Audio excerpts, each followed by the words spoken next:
Good morning. Clap once if you can hear me.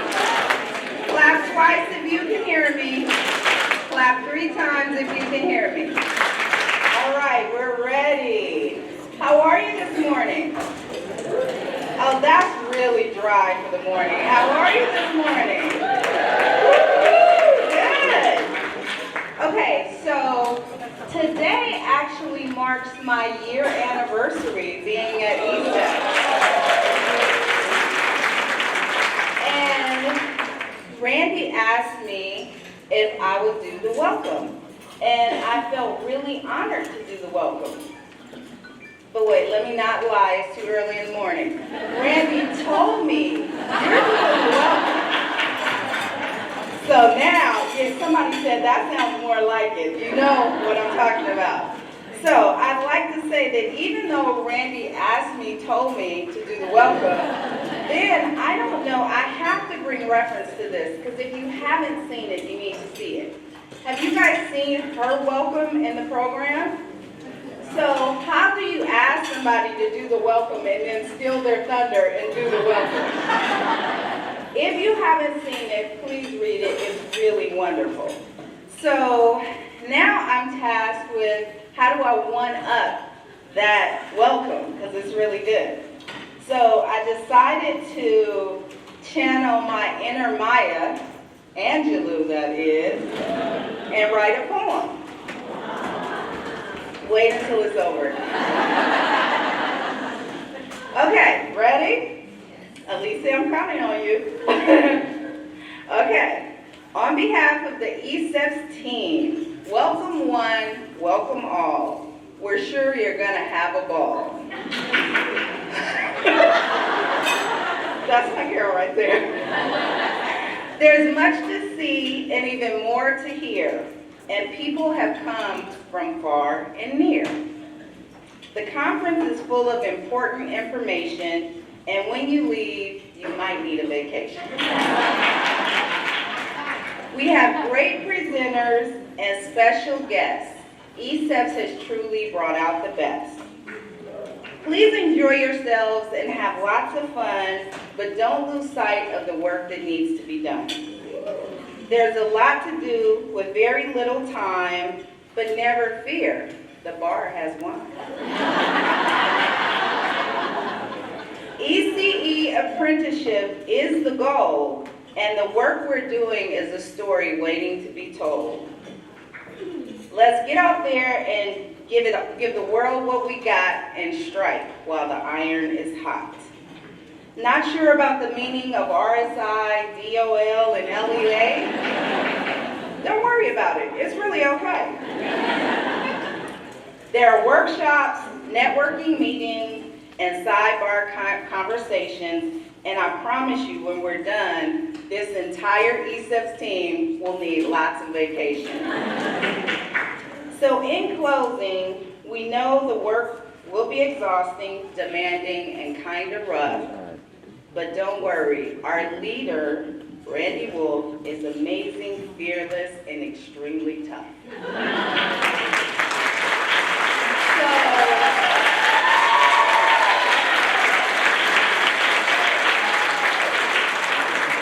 So now I would like to invite Ms. Sabrina Kansara, Senior Program Officer at James Irvine Foundation, which is one of our funders.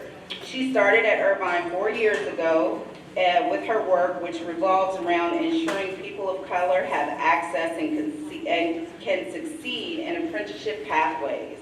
She became instant supporter of Randi and ECEPTS, and they became fast friends. Please welcome Ms. Sabrina.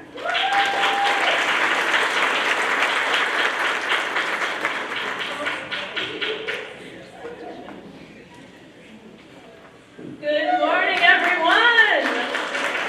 Sam didn't tell me she was going to do a poem. Now what am I supposed to do? Man, it's going to be boring from here. Well, good morning, everyone, though, honestly. I really, Sandra, thank you for the warm welcome. Thank you for the poem. It brought some levity to the morning, which I really appreciate. I can see everyone has a cup of coffee, maybe water, some tea, and is excited to kick this conference off today. Really, really excited to be here. As Sandra mentioned, my name is Sabrina Singh Kansara. I'm a senior program officer at the Irvine Foundation. The Irvine Foundation is a statewide California funder, and we really want to ensure that all workers have the power to advance economically. So you can imagine that 4 years ago when I got to meet Randi and ECEPTS, I thought, this is how we're going to do this. This is how we're going to have the power to advance economically all workers in California. I've had the distinct honor and privilege of working with and learning from and supporting ECEPTS and Dr. Randi Wolfe for 4 years now. When I joined Irvine 4 years ago, we were just getting started in this apprenticeship world. And what is apprenticeship? Still trying to figure that one out. But, it was really clear that from that time that there was no question that Randi and ECEPTS were ahead of their time when it came to supporting apprenticeship work and really getting in the weeds of it. Since my first meeting with Randi, it was clear that she was leading the good and unfortunately really long fight to ensure that they're supporting non-traditional inclusive apprenticeship pathways in early care and education. And that it was really clear her unwavering commitment to help advance the rigorous professional development and the economic well-being of those who teach, nurture, and support young children and their families. Randi has also become a mentor and, as Sandra said, a friend of mine, answering every single question, and there have been lots of questions. Randi's giggling about apprenticeship.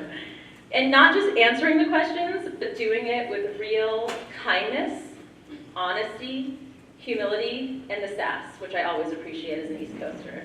We need that sass. There's been no sugarcoating. I deeply appreciate how Randi unapologetically shares her opinions, her insights, her supports, and her critiques of the field. But it's not just that. It's also making sure that she steps up to collaborate and find solutions with partners on the ground. I've seen this spirit and this passion to make sure that systems and policies work better every single day for ECE apprentices. It comes through in Zoom meetings. It came through last month when I saw her speak out at the Advisory Committee on Apprenticeships to support quality apprenticeships. And I've seen it one-on-one over Zooms over the past 4 years. With her leadership, ECEPTS has grown as an organization in size and its phenomenal staff, a lot of whom are here today, its impact, its scope, but also its multifaceted approach to its work. At its core, ECEPTS ensures that there are inclusive, paid pathways for individuals, especially women of color, to not just access but succeed in early childhood careers. And before the language was even there or we understood what it meant, ECEPTS is a statewide apprenticeship intermediary. And you're probably rolling your eyes already because it's like another term, right? But what that really means is that ECEPTS is a convening force for apprenticeship programs, aggregating the multiple needs of different employers and designing apprentice-centered programs in deep collaboration with educators and nonprofits, and also really launching and registering those programs with the state, which is not an easy task to do. And most importantly, really ensuring that apprentices are supported throughout their entire journey. And I want to take a minute on that point because that's what it's all about. It's ensuring that the workforce can actually voice their opinions, feel supported, gets holistic, inclusive program design to these programs, ensures that the program works for them, their work schedules, they get the supports they need so they can really succeed in their careers and succeed in taking care of the next generation. And that's really critical, and that's what ECEPTS does. Over recent years, ECEPTS has really grown its presence at the national field building front and also through its advocacy for systems change. It's amazing, when it was a planning grant 4 years ago to figure out what ECEPTS was to now, I think they've tripled the size of apprentices that they're serving 3 times. Is that right, Randi? Am I right on that? Around that, yeah. But not just kind of doing the program design and the replication and supporting partners to figure out their capacities and capabilities to do it, but also pushing the field at the state level, but the national level, to really tell the story of inclusive apprenticeship, why the EC field is so critical, and ensure that we're fighting the good fight to make sure that wages are quality, that support services are quality, and that professional development is quality. They've done so much in the field from sharing best practices to figuring out how to really create and support equity-driven growth, really engaging the field to really break down the multiple barriers, the ECE industry and the workforce field, but also how the apprenticeship field feels. There's a lot of barriers, but there's a lot of bright spots. I'm not going to be only negative. There's a lot of bright spots. If you haven't heard ECEPTS' monthly podcast on that front, it's really a great job of telling the stories, the deep pieces of apprenticeship working, sharing what others are doing. It's a great resource. I like to listen to it while I'm in the shower and get excited about apprenticeships. So I'm just going to say that, the bird geeks out. But yeah, I do have to get a life, it's true. I do other things. Most importantly, I'm really grateful when we talk about the kind of field-building, public education, systems change work that's being done. We see that today. We're going to see that over the next couple of days. The fact that, putting on a conference is no small feat. I know this team knows it more than anyone, right? But it's really important to do it. It's really important to have space and time together, to learn from each other, to work with each other, to collaborate together, to also feel support in the long, good fight that we have ahead of us to really support this workforce. And so I'm just grateful that we're all here together today to do that.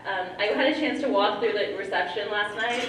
I didn't get to stay because I had to work on these remarks. But seeing the energy and the excitement and the happiness and just the dialogue happening and some dancing happening with the awesome band was really exciting, and it makes me so happy to be here. And I think all of us to be here to really do the hard work.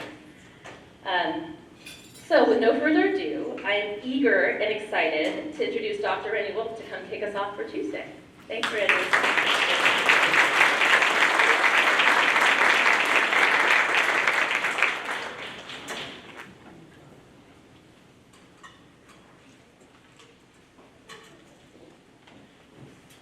Good morning.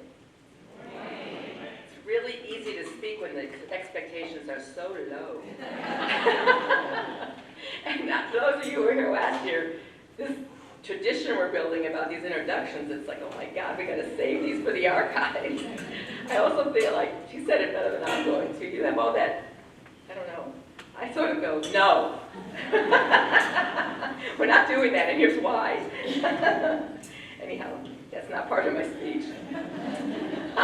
Okay, but those of you who were here, we had a wonderful first day pre-conference Apprenticeship 101. Raise your hand if you were there yesterday. That shows you. We had probably about 80 people or so, yeah. And it was wonderful. But they learned the hard way that if you put me in front of a mic when I'm still nervous, I will just go off script. Because until I can laugh a little bit, and more importantly, make you laugh a little bit, I cannot calm down. So I encourage you to laugh.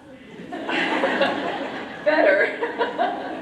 Okay, let me get my thoughts together here, my clickers and so forth. Okay, so a lot of technology up here.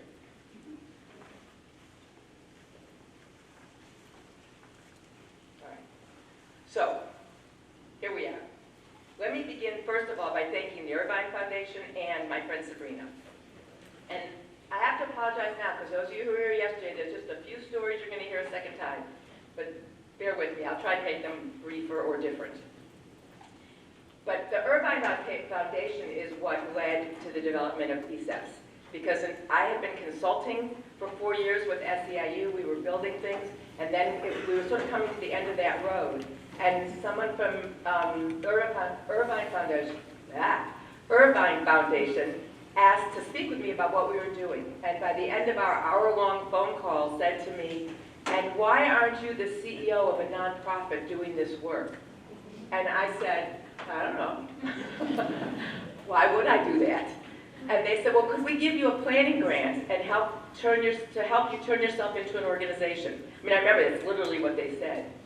And I said, sure, let's see what happens. And they gave me $300,000 for a year. And I was saying yesterday, I told my sisters, they gave me $300,000. I could hire a whole staff. Yeah, well, anyways. But this is something about Irvine. About 4 months into it, I said to them, if I can spend the money and meet the deliverables in 6 months, can I use it up in 6 months and then apply for a bigger grant? And they said, sure. So, and the rest is history. And so without Irvine, I'm not sure if we'd be here today. I'm not sure what we'd be doing. So that's number one. And number two, so Sabrina's right. We met for a little bit more than 40, whatever it was, at a gathering of a bunch of Irvine grantees. And I didn't have much experience with foundations, as you probably know by now. And so I just heard there was this, because you were new, right? Well, there's this new person from Irvine, and I thought, I'm not talking to her. It's like going to the principal or something. And so I just watched her from afar, and I stayed far. And then my friend Charles, who's not here this morning, but will be here and is doing 2 presentations worth attending, even though he's not here to hear my speech. But my friend Charles, who was doing similar apprenticeship work, and he was not any bigger deal than I was, but I watched him, and he talked to her and was friends with her, and made jokes, and made fun of her. It was just like a real person. And I thought, well, if Charles can do it, I can do it. Because you should know me well enough. I'm not letting Charles beat me at anything. So I'm sorry he's not here. But anyway. And so I thought, well, if he can do it, I can do it. So I did. And so we started talking. We actually had dinner with a bunch of people that night, and I heard about her children not sleeping through the night. And I thought to myself, oh my God, I'm getting old. When I had to compare her children's stories to my grandchildren's story, it was a little startling. But anyways, but Sabrina's telling the truth. We are friends, and we are confidants, and it goes beyond what you expect from a relationship with a foundation or a funder. So thank you. Okay, so my task today is 4 things. 1, to set the tone and provide a preamble to what's to come over the next 3 days. To highlight lessons learned over the last year, to provide perspective on current challenges and barriers, and to spotlight some signs of hope and progress. So before we go there, though, raise your hand if this is the first ECEPTS conference you've ever attended. So that's amazing, right? It's amazing because it's not that the registration numbers have gotten smaller, they've gotten bigger. It's just that there's even more people who are new, which is amazing. Raise your hand if this is the second conference you've attended. Okay. And how many of you were here for this is your 3rd conference? Oh, interesting. Hi, good. And how many of you are here who were at the first one in Sacramento? Wow. Wow, okay. So that's interesting. What did you say?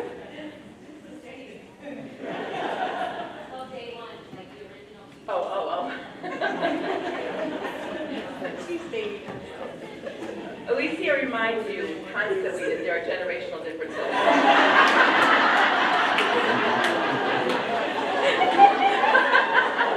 In the best of ways. Okay, well, anyways, for the sake of the first-timers, and anyone, I've got to switch slides, okay. For the sake of the first-timers and anyone else who needs a refresher, I want to give you just a bit of background on this conference. The first one was in 2020, February 28, 2020, right before we realized COVID was real. But it was already affecting us. But it was a one-day gathering in Sacramento. It was only California. We had about 30 community colleges and a whole bunch of ECE providers and so forth. And it was a great first step. We sort of put our toe in the water of field building and also began to understand there was interest in disseminating this model, not our model particularly, just the idea of the ECE RAP. I'm going to use the word RAP, Registered Apprenticeship Programs. So I'm trying not to use very many acronyms, but RAP is one that I will use. And so it was a great, we got a sense that, oh my God, there's a real interest here. We're tapping into something important. The next year, now we're in the middle of COVID, so we did a virtual conference. It was 3 days. We had a whole bunch of presentations and panels, and it was excellent, especially given that it was a virtual conference. We had over 100 participants, and we had a smattering of people from around the country, because to sign up for a virtual conference doesn't cost anything, you just do it. And so it was a good way to start to talk about things outside of California. And then last year we really, sort of hit our stride. We had 186 people from 20 states, plus Washington, D.C. It was about 2/3 California and 1/3 outside of the country. And I'll just mention that this year, because I'm into numbers, this year there's 210 people, and it's only 58% from California and 42% from out of the country. And that's not because there's less people from California. It's just because there's more people from outside of California. So we're getting more, less California-centric, which is a good thing. It's going to be a national conference. And you should know, those of you who weren't here, this delegation from Hawaii, which is large, by the way, has graciously invited us to have the conference in Hawaii.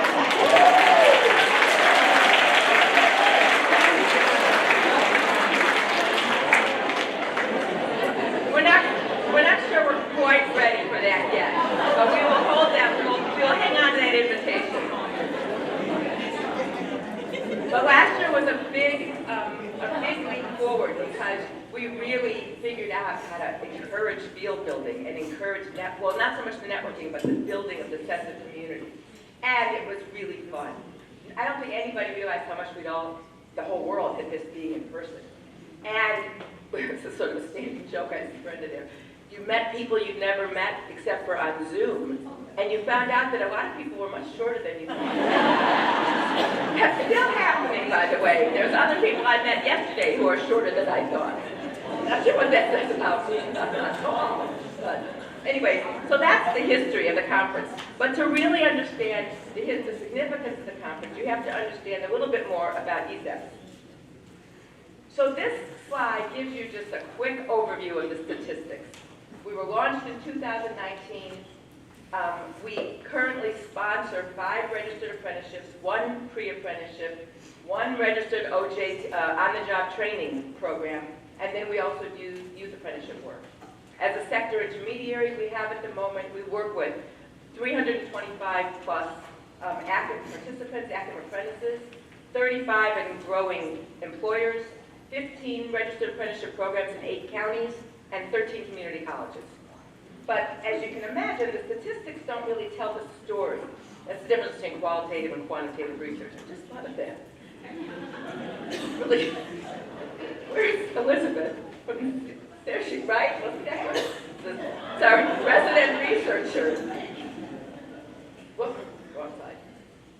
Okay, but here's the rest of the story. I think of ECEPTS as a little engine that could. Although not yet 4 years old, our success and strong reputation is well grounded. We bring deep ECE expertise to the work, and both the ECE community and the workforce development and registered apprenticeship communities have recognized the value in that. Early on, we committed deeply to learning the RA, the registered apprenticeship system, something that continues to be one of our unique strengths. We consistently demonstrate competency, integrity, and a willingness to learn from and correct our mistakes. We unselfishly share what we learn, contribute to building a network of kindred spirits, and have successfully created wraps for multiple subsectors of the ECE industry. And last but certainly not least, we demonstrate our commitment not only to talk the talk of equity, access, and inclusion, but to walk the walk unapologetically and in no uncertain terms. As the founder,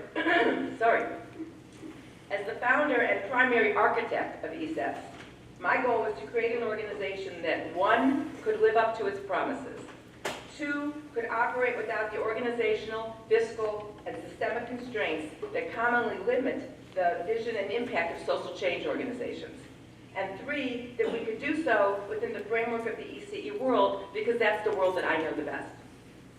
So we built what I like to believe is an unusual organization because of these principles upon which it was built.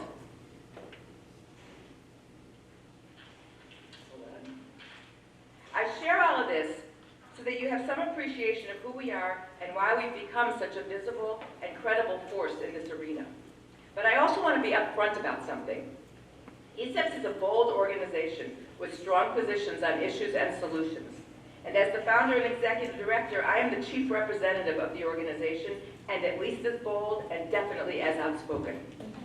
So, given the divisions and tensions so prevalent across the country these days, it's very possible that some of the things I'm going to share today may not align with your opinions, philosophies, or belief systems.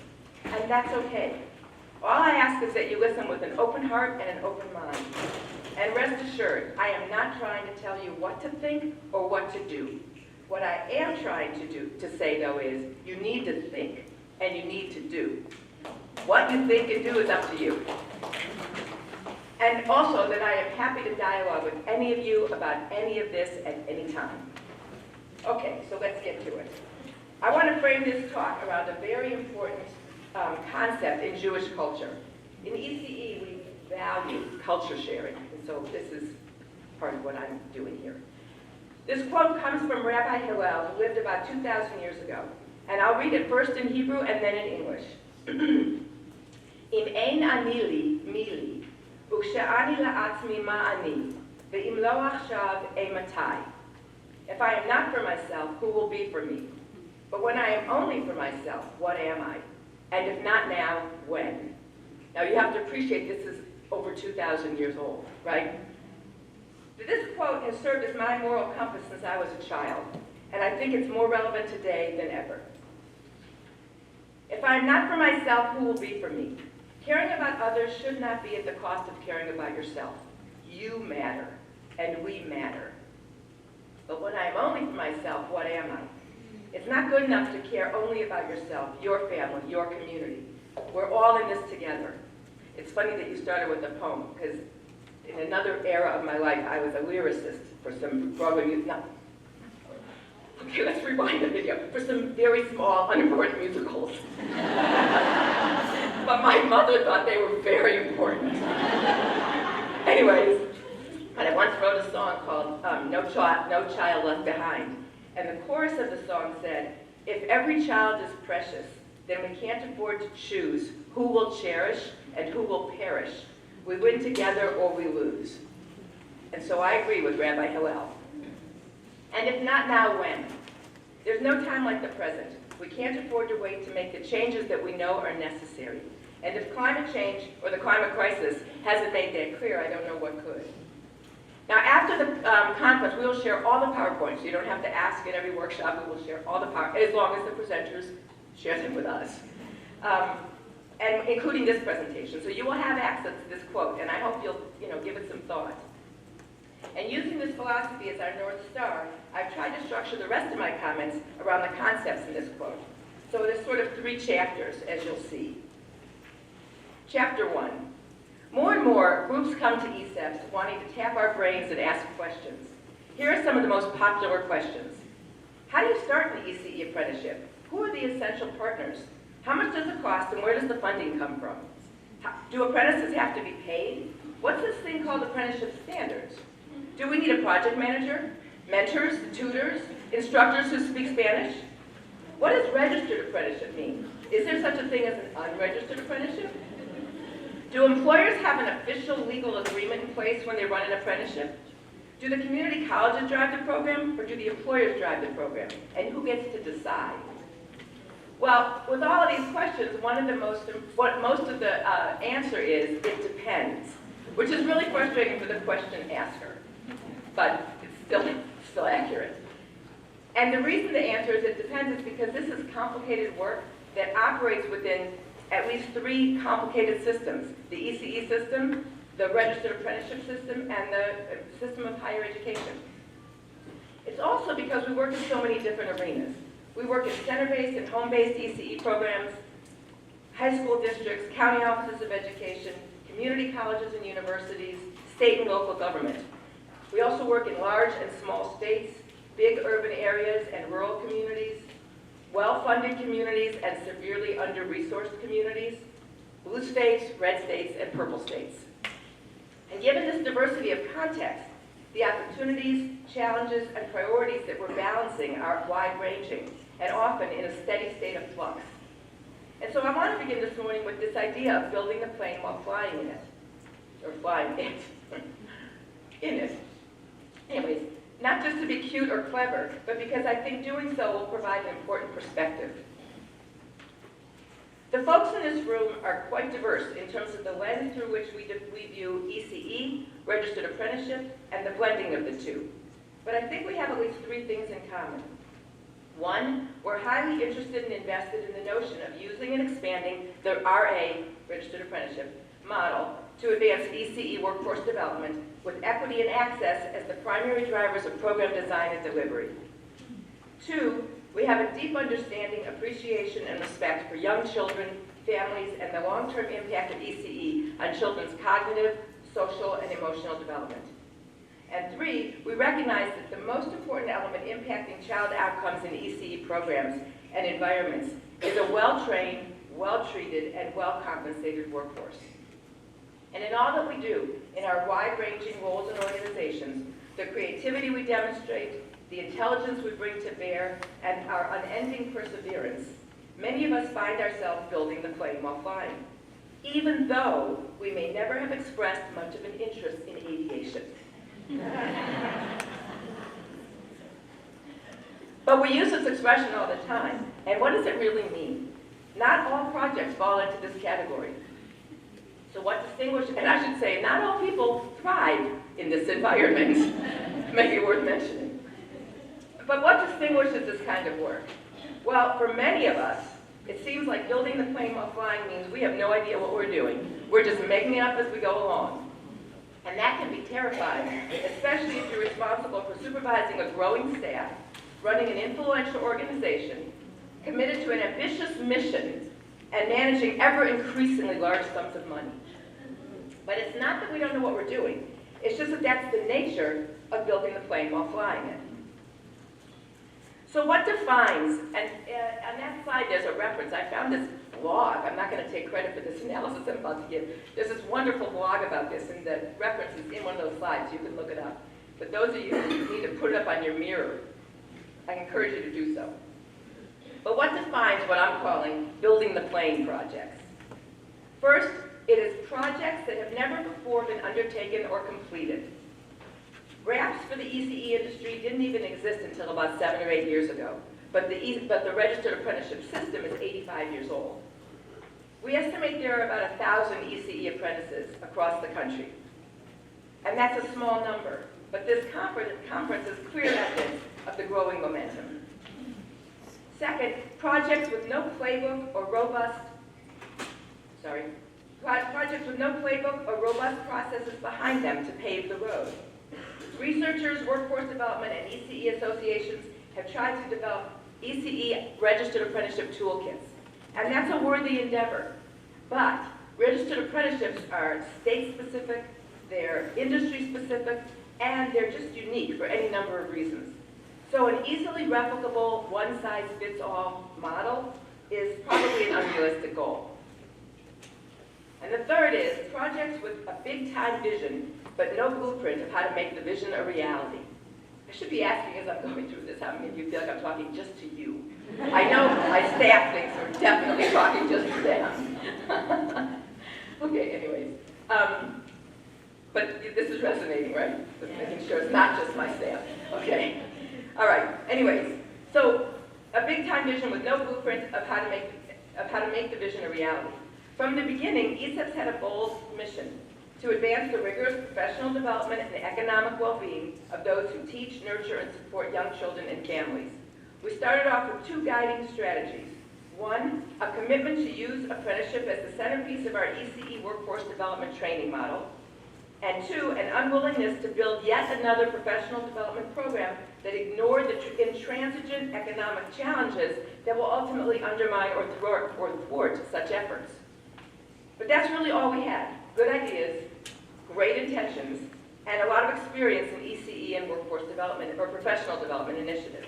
Not a bad place to start, but certainly not a blueprint. Now, despite the challenges of building the plane while flying in it, what's often not acknowledged are the wonderful benefits of building the plane projects. I'm going to go through this, and I was going to ask the audience for examples, but I don't want to be here all day. And so we're not. But I think what I will do is I'm going to ask for a raise of hands to see if at least these ideas, what I'm about to talk about, resonate. So the first, there's no better way to learn. There's no playbook, so you have to figure it out. If you try something and it works, you're a genius. If you try something and it doesn't work, you learn a lot of things, and those things inform future efforts. Now, how do people resonate with that statement? That in the work that you're doing, you learn a lot of things, that there's no better way to learn. Okay, good. Whoops. Okay. 2, you get to take more risks. Since you've committed to the project, you have no choice but to jump in. It doesn't mean you're constantly taking huge risks, but it means you're stepping outside of your comfort zone a lot. And that results in learning and growth. How many people could raise their hand to that one? 3, You can add your own personal flair. I like this one. What you're building doesn't exist. There's no existing organizational culture. There's no predetermined scope of work. There's no already established funders or board members to guide you. So you might as well do things your way. For better or for worse, ECEPTS reflects me, my experience, values, work ethic, and determination.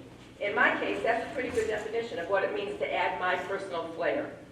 How many people feel like what they're doing reflects their personal flair? Interesting. Okay, good. You get to pave the road for others. Lots of folks are looking for someone to take the first step, lead the way, hold out confidence that success is possible.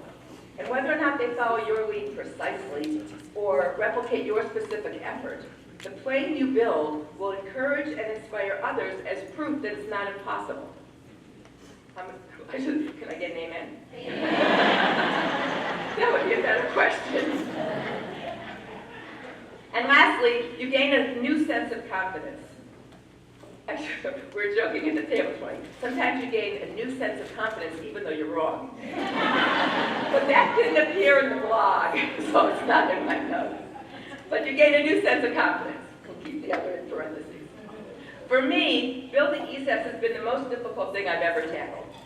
But the freedom of the situation has allowed me to bring more of myself, my perspective, and my spirit to this work than in anything I've ever done before, with the possible exception of parenting. And while there are still days when the threat of the imposter syndrome is nipping at my heels, in general, I do feel more confident as time goes on and more willing to reach even higher or risk even more. Can I get an amen? Amen.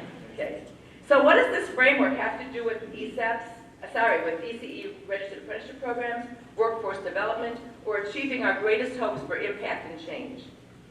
If we can remember that this is the nature of the work, and that these are the challenges and benefits we're likely to encounter, then maybe we'll spend less time doubting ourselves, giving into discouragement and hopelessness, or trying to reach for some level of normalcy or comfort when we should be staying the course and daring to persevere, taking the risk that everything will turn out to be worth it.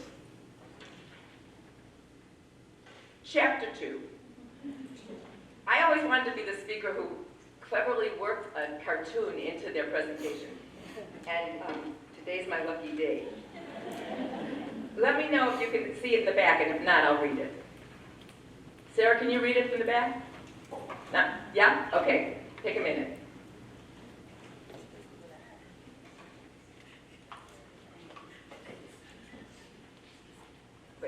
But it's just a cartoon. Yeah? You ready? Can you read it? Should I need to read it out loud? Read it out loud? Okay. The child says, I'm bored.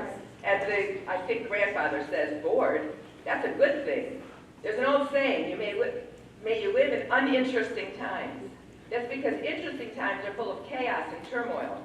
Uninteresting times are safer and more tranquil. And the child says, chaos and turmoil sounds more fun. I love the fact that it's the child that realizes that, right? But whether it's a blessing or a curse, we do live in interesting times. And in these interesting times, it seems to me that to work in ECE or in education more broadly is to understand the need for systems change. It will take systems change to create universal circumstances in which every child gets the chance to realize their dreams and potential. It will take systems change to ensure that the lives of children, families, and communities aren't debilitated by poverty, racism, sexism, stress, and trauma, and so on. And the thing is, many of us didn't enter this field to engage in systems change or to turn the world upside down in pursuit of such change. We simply wanted to teach young children and support families. And some of us chose ECE because we wanted to work with children in a less constraining and more nurturing environment than K-12 seemed to be.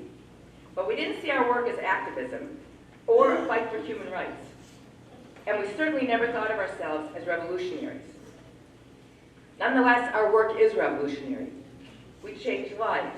We change... Sorry, I keep worrying that the slides aren't advancing. We change lives. We change communities. We make things possible that previously seemed out of reach. And specifically in our work with registered apprenticeship, we're building equitable, accessible career pathways for ECE workers.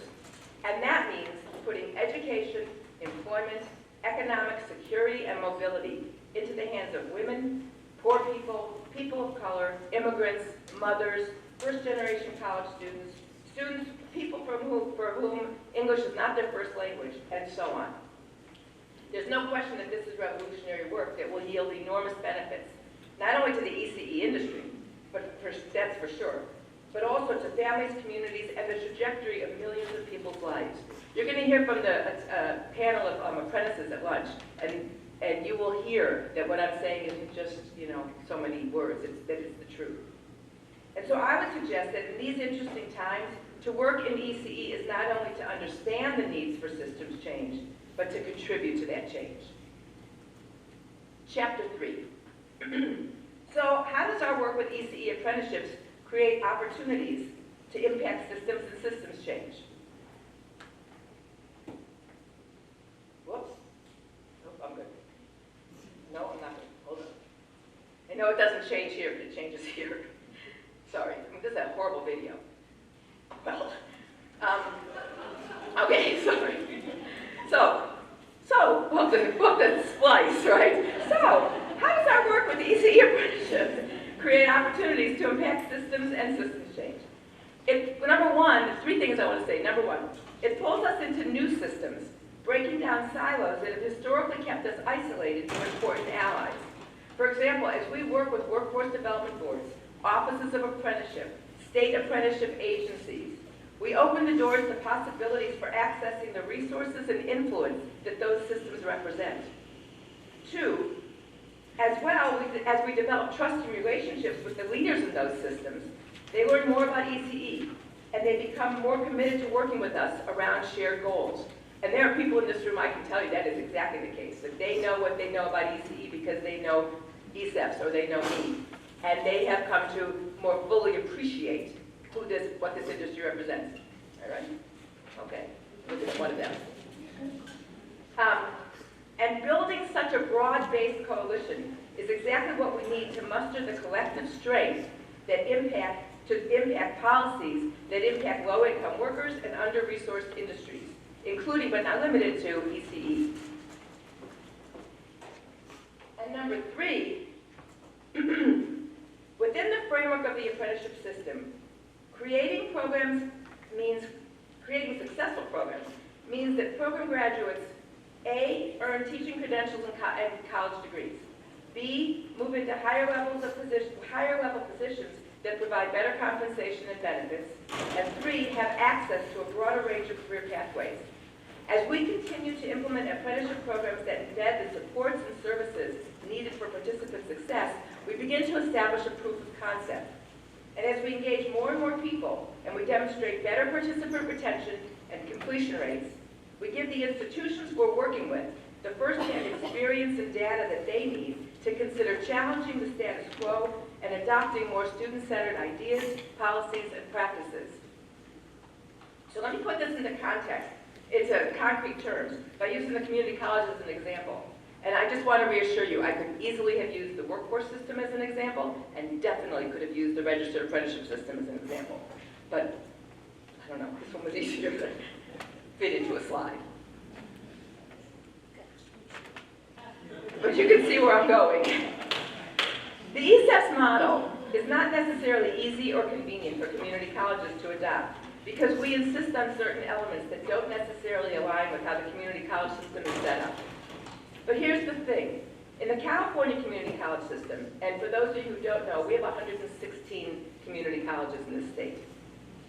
And in that system, only 16% of students earn a certificate or a degree or transfer to a four-year institution within 3 years. That's not completion rates overall, but it's within 3 years. That's still 16%. By contrast, at the YMCA of the East Bay, where more than 500 apprentices have engaged in a Head Start apprenticeship that began in 2015, the completion rate is 74%. And the apprentices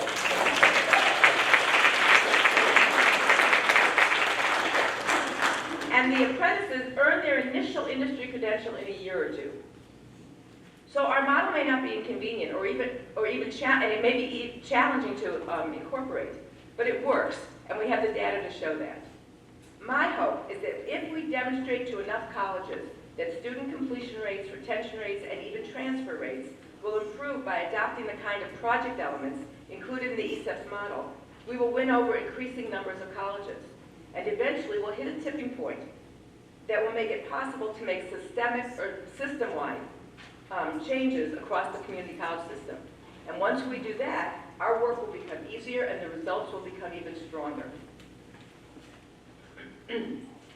So as we work in the realm of policy and systems change, we need to assume that everyone is trying their best.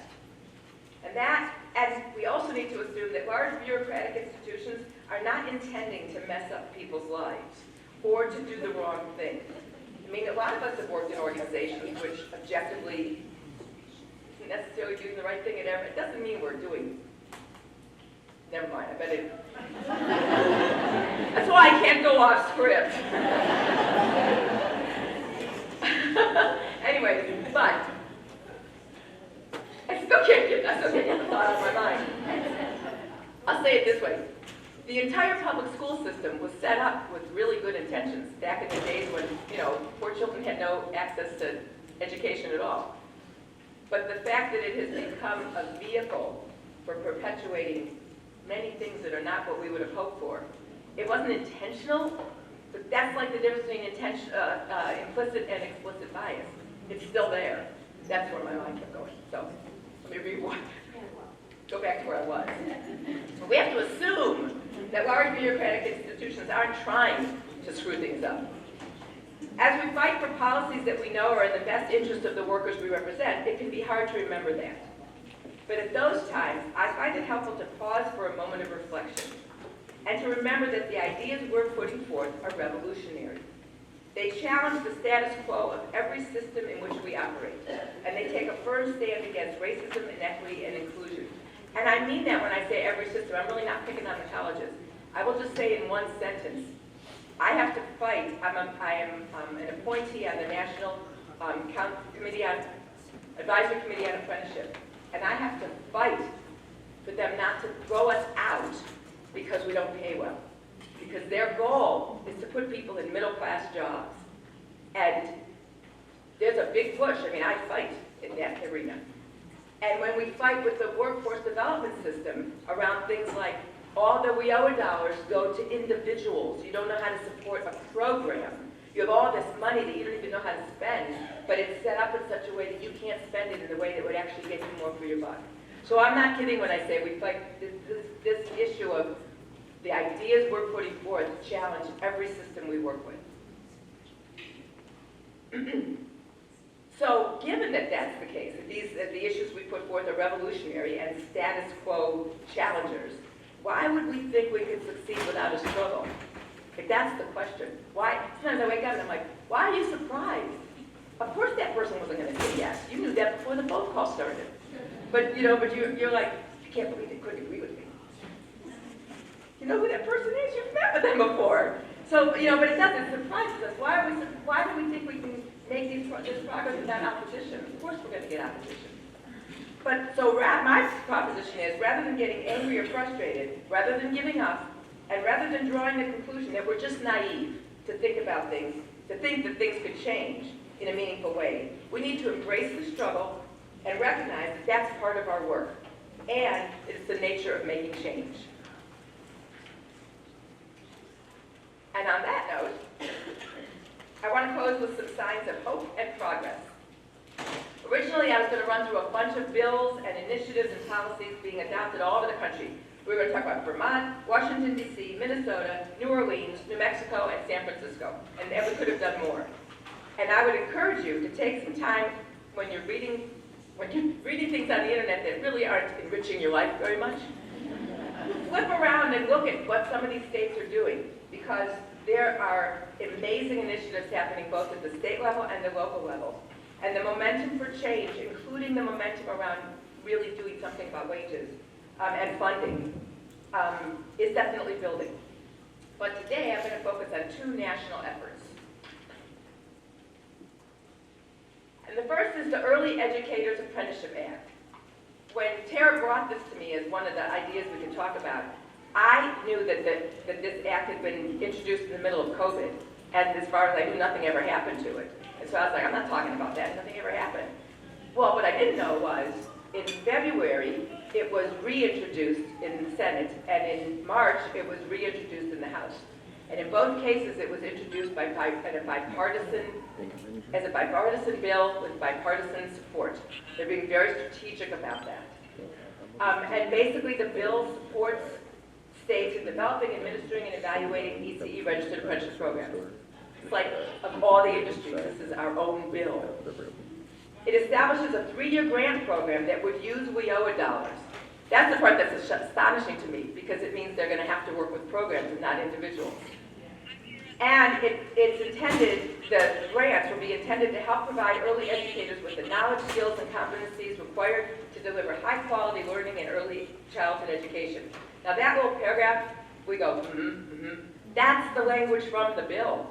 I don't know who their people are that are writing this stuff, right? But they've got it. So here are some of the things that would be included in this thing.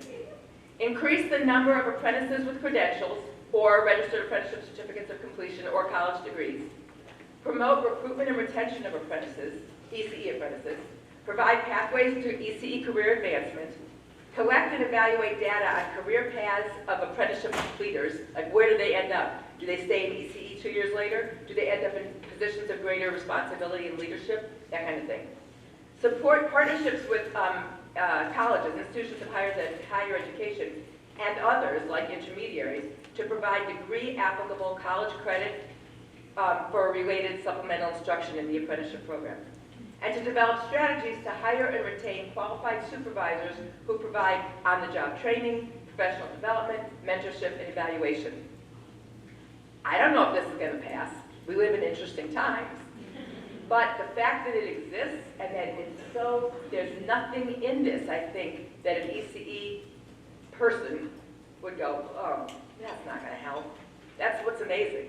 So, keep your eye open. I don't have it in front of me what the number of the bill is or anything. I deleted that part of the details. But anyways, but you can find it. Just pull. I know from this morning when I was working on this still. Just type in Early Childhood Apprenticeship Act. Early Educators Apprenticeship Act. You can find lots of information. And if you find out that the congresspeople and senators whose names are on the bill are from your state, make sure you acknowledge that. And this is the other thing I want to call out, the other national, and you may be surprised that this is the thing I chose. But a year ago, a whole bunch of organizations, and I have to say, as far as I know, SEIU, the Service Employees International Union, was strongly behind it. Anybody here from SEIU can tell me if I'm wrong about that. But I'm not wrong about that, right? Okay. And it was the first time that they did this kind of thing, and it was basically a national thing, and I don't have all the statistics, so I don't know exactly how many actions there were around the country. But I remember thinking at the time, wow, that's gutsy, that's interesting. Now, just a couple days ago, we got the notification they're doing it again. And you can see here what the agenda is, what the agenda of the action is. To fight for an equitable child care system built on racial and gender justice, to fight for thriving wages for child care providers, and to fight for affordable child care for all families. It is a really solid and coalition-building agenda. I think this is an important effort that deserves our support. That we should think about helping to publicize the event in your networks and posting it on social media and participating if you have, and if you're working in a center where you could actually bring a whole bunch of parents and teachers to an event, so much the better. If the momentum around this annual event builds, imagine what will happen when we organize millions of families and ECE workers in hundreds of cities across the country. Think back to the March on Washington for Jobs and Freedom in 1963. Think back to the Million Man March in 1995, the Women's March in 2017, and the George Floyd protests in 2020. Our issues are that significant. They are that wide-reaching. And time has shown over and over again that quiet grumbling isn't really getting us anywhere. Maybe we need to organize, break down the divisions across the many segments of the ECE community, and come together in unity and with one voice and demand change. Because as Rabbi Hillel said, if not now, when?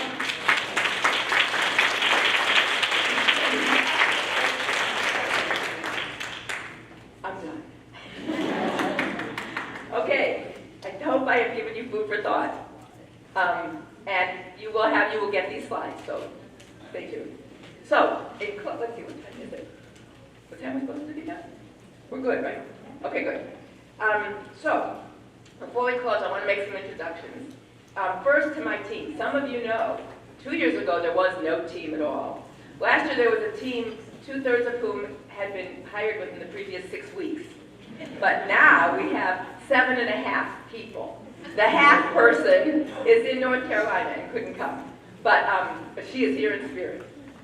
And so let me introduce to you the ECEPTS team. First of all, I want to introduce you to Sandra Moore, who didn't tell you what her role is, but that's okay.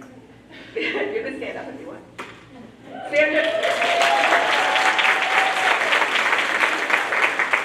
Sandra is our Chief Program Officer, and a year ago when she'd been on staff for 2 weeks, I said to her at the close of the conference, just so you know, next year you're going to be the face of this conference, not me. And I have stayed true to my word. The second person is Barbara Bartles. Barbara is our Chief Operating Officer, and I will tell you, and I am not underestimating it, we would not have this conference without her. She has every detail figured out, every email, you name it. And many of you probably will have had direct contact with her by now. And so she is also the person who makes sure we keep our deadlines on grant reports, and we write these unbelievably big grant proposals and so forth. So it's in very different ways, we are a triangle, the three of us. And the idea that you build a team where, who was saying, Megan, who was Megan? Oh God, I should stop calling people out. I know where is she? Wave your hand. Oh, thank you. I was like, I thought you were sleeping. Megan, anyways, never mind. We're gonna edit this part out of the video too. But as Megan was saying yesterday, when you're starting something new, you need people, and the people we need don't exist, because this is work that, how do you advertise? You need registered apprenticeship program directors. Most of the world was going to go, I think I better just keep looking. But the nice thing is, you look for people who can offer what you can't, or that, together, it's like the sum is greater than the whole is greater than the sum of the parts. Is that right? I do know math. I don't even think that's math. Anyways, and that's what this team is. And then we have our program team. So I'm going to go in the order they were hired, because otherwise I always am going to insult someone. So Alicia Torres, Karen Dwyer, Noemi Cadillac, and Janelle Brumfield. Many of you work with them directly or have seen them on webinars and so forth, and those of you who were there yesterday know, this is a team who really knows this stuff. They have learned this stuff, and they have worked fast to learn this stuff. And I encourage you, they're all either presenting together or in other places around during the workshop. It would be worth your time to attend at least something that our team is actually offering. That's the first people I want to introduce. And Stacy and Jason and...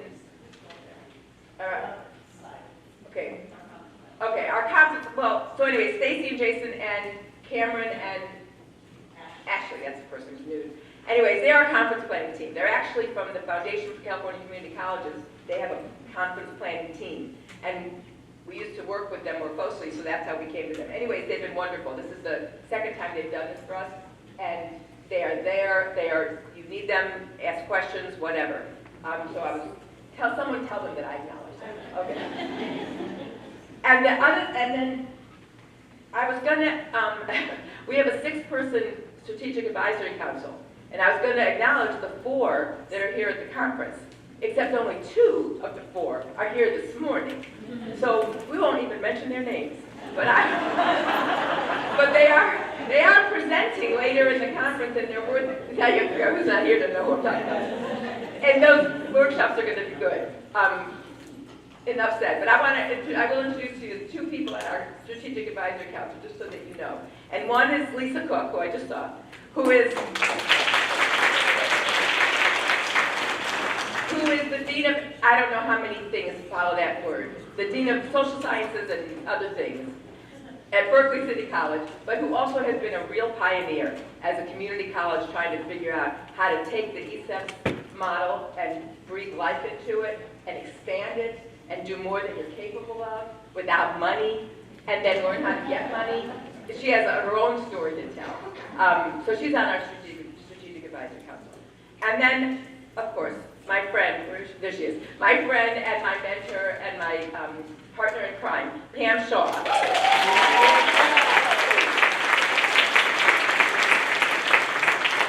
And Pam is the, her title changes, but she's the, well, I don't know, she's just in charge of a whole lot of things at the YMCA. You know, nonprofits take titles so seriously, and I don't. But my title for Pam is, she has made the YMCA of the East Bay Head Start program a thing. She has put its name on the map, and not only in California, I guarantee you, the people who are out here from outside of California but who know apprenticeship know that Pam's program is a model around the country. And it's not, and I don't want to say it's not, Pam has an amazing, she's got 2 tables worth of, you know, she has an amazing team. So it's, I don't want to say it in a way that says, you know, it's just, yeah, that it's just Pam. But part of her skill is building a team. And you're not, what did Chanel say? If you want to go fast, if you want to go fast, go alone. If you want to go far, go together. Except that I said to Pam, sometimes I just want to go fast. But anyways, and so she is on our Strategic Advisory Committee. And I will tell you, I keep giving plugs for the 30 workshops that we've pulled together it's an amazing group of workshops.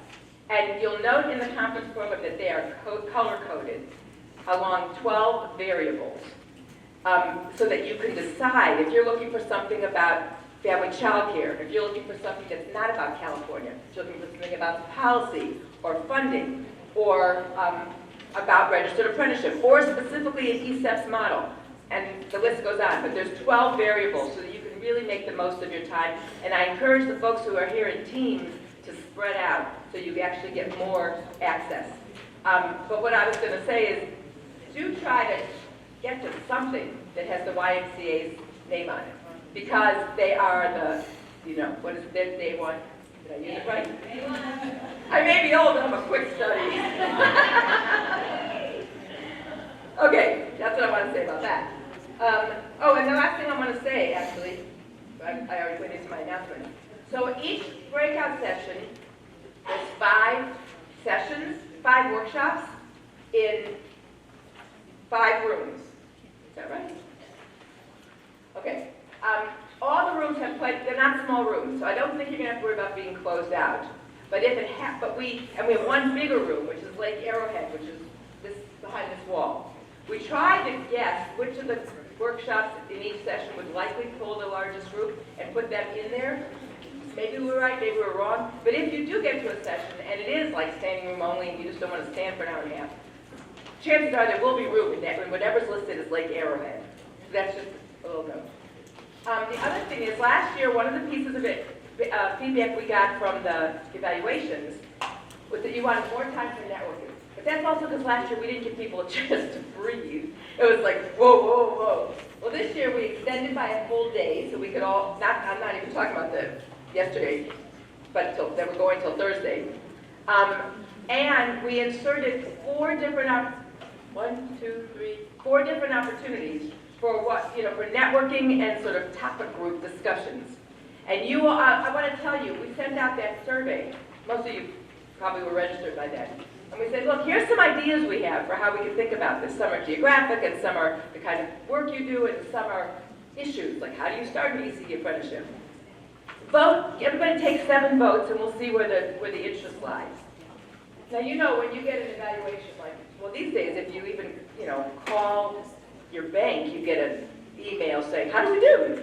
And all that. So you're not going to get a great response. We got 87 responses on this thing, which made us realize, oh my God, people are coming with really high expectations. So we did a lot of thought about how to offer these in ways that give people a chance to get to the things they meant to get. If you look at page 12 in your program, you will see that they're laid out in sort of groupings. And they've already got room assignments. We sort of treated them just like workshops in terms of assigning rooms and all that. But you'll also note that in the last entry on all 4 of those sections says like regional meetings or something like that, right? That's in Lake Arrowhead, the big room. There'll be tables. And if you want to pull together a group that we didn't think to pull together, I mean, or maybe you're here with, like in Hawaii's case, with 30 other people, and you just want to have a chance to put your heads together at the end of a long day, that's the room to use. If you decide you want to make with your state, put the word out, and you could put a sign up or something. So that's what that means. We have the regional meeting option for each of those 4 time slots, and people can do with it what they need to. Is that clear? Okay. The other thing I just want to mention when I mentioned the evaluation, we will do an evaluation again this year like we did last year, but this year we got very tech savvy, and there's going to be a QR code. So that before you leave on Thursday, you can just do the QR code and you'll be able to do the evaluation without having to even think about it while the memories are still fresh. And we'll email it. You see, this is Barbara. Okay, that's everything that comes to my mind. Does anybody, no, let me listen to the whole sentence. I was going to say, does anybody have any questions about logistics of the conference? Not about, is there a God? Or are people clear? This is the room we'll have meals in, and as well where the lunchtime panels will be. And in case you don't, but just in case you have to look closer, we have the apprenticeship panel today. Tomorrow at lunch, Brent Parton, who is now a big shot at the Department of Labor. But a lot of us in this room knew him before he went there because he did a lot of work in California around building the apprenticeship system. So that's going to be a real treat. And then Thursday we have representatives from the newly federally funded National Center on National ECE Workforce Center. And with them, the person who's going to moderate is Kim Burgess-Sims, who's from the Administration of Children and Families. So these lunchtime things are going to be wonderful. But we gave you enough time to eat and catch your breath. It's not going to be a working lunch exactly. Okay, I think that's everything I want to say. What do you want to? Okay, I don't have the agenda. What do we have, a breakdown?